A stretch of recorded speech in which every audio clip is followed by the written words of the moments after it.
Welcome to the Wednesday Lycoming College Football Show on WLNews.com, and we're talking to Lycoming head coach Mike Clark. And Mike, let's just review a little bit. A pretty nice game over at Kings. I don't know what to say. They're always tough, and we hung in there. I know our offense, it wasn't the best game, but they got the job done. Yeah, and John, we're pretty pleased with how we played offensively. I mean, we had a lot of short fields. We would like to have finished the first drive. There's really, probably two drives we would have liked to have scored touchdowns on instead of kicking field goals. But we came away with points. It's just a drop ball and a penalty really took almost certain touchdowns off the board. And you don't want to leave 7 points out there, and settle for 3 if you can help it. So, but in terms of, I think we only punted 4 times all day to fourth quarter. We got a lot of our younger guys in there and gave them the opportunity to play. And, one play touchdown, had a couple other touchdown drives. So, the good thing is there's still room for improvement for us offensively. But, we were over 200 yards at halftime, over 300 yards at the end of the third quarter. So, that's a pretty good offensive day. There's so many aspects of the Lycoming team this year that are just show improvement and is good. I think it and a young defensive team. I think there's only 3 seniors, if I remember correctly, and but here we are. We're through 5 games of the season. Yep. How satisfied are you with the offense so far?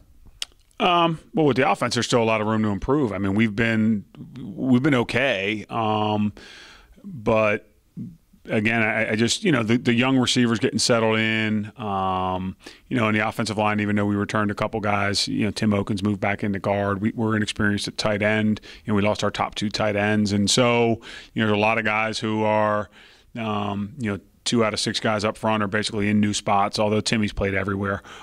Greg has settled in nicely, and so the good news is we can be better. I mean, there's still some mistakes on offense we're trying to get fixed, but the guys know that, and we think we're committed to continue to improve. So, look, we're scoring points. We're just, we may not be going up and down the field, but some of the offenses in our league this year are just playing at an incredibly high level. So, but you look, we're 3 points away from being undefeated. So, we're not, we're going to try to continue to improve and hopefully, continue to score points and limit people defensively and have a lot of opportunities to win games. Let's switch that over to the defense. 5 games again, and we're halfway through the season. Yeah, defensively we're playing at a really high level, and the only game that looks where we allowed a lot of points, 14 of those were directly related to special teams. One returned for a touchdown and the other gave our opponent the ball on the 9. So defensively, we've done a great job and, shut down a really good Rowan team. Obviously took, really limited an undefeated Albright team at the time. And Kings, we basically held them to 3 points, which came off of a short field before giving up the late touchdown. And that's a group that against Albright, scored into 20. So defensively right now we're playing very well, but Coach Weiser and the rest of the staff, they preach to our guys all the time that look, there's still a lot more we can do defensively, and I think our players are committed to improving there too. So look, if you're not getting better, you're getting worse. We certainly don't want to get any worse. So we're working hard on both sides of the ball. Special teams, I don't know if the makeup of that is some of the younger players, but I know we've given up a couple long kickoff returns, some punt returns, but we seem to be getting that under control, and our kicking game is pretty decent with Zach Zapp. So special teams, how's that feel for you after 5 weeks? You're right. The punt team, it had a major part in the loss at Widener. So we changed a couple things there, and we've been better.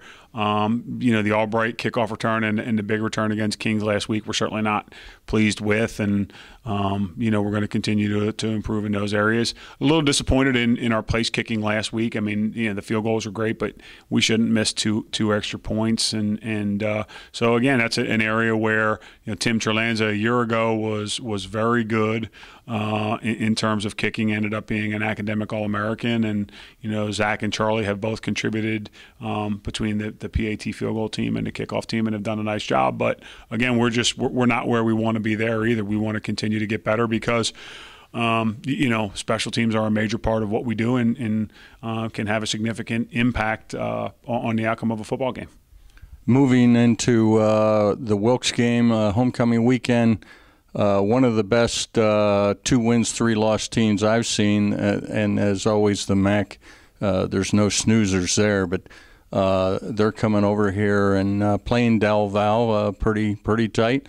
It's going to be a heck of a game. It should be, yeah. They're good. I mean, like the numbers are misleading. They lost a heartbreaker to Susquehanna by 3, and things just kind of got away from them in the Albright game. But to play Del Valle to an 8-point game, I mean, they're basically 8 points away from being 4-1. So they're good. I mean, it's not like they're late in the year and they're 2-7. I mean, they're awfully close to being right in the mix for a league championship. So had a ball bounced a different way last week, gosh, they could have beaten Del Val. So they're a good team, and we've got to continue, like I said, to improve. We're going to prepare for the things that Wilkes does, but do our best to get a win here at home on Saturday.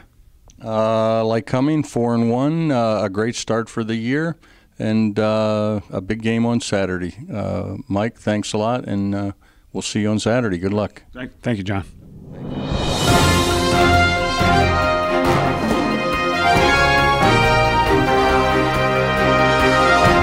This has been a recording by WOLnews.com, your Lycoming College football connection.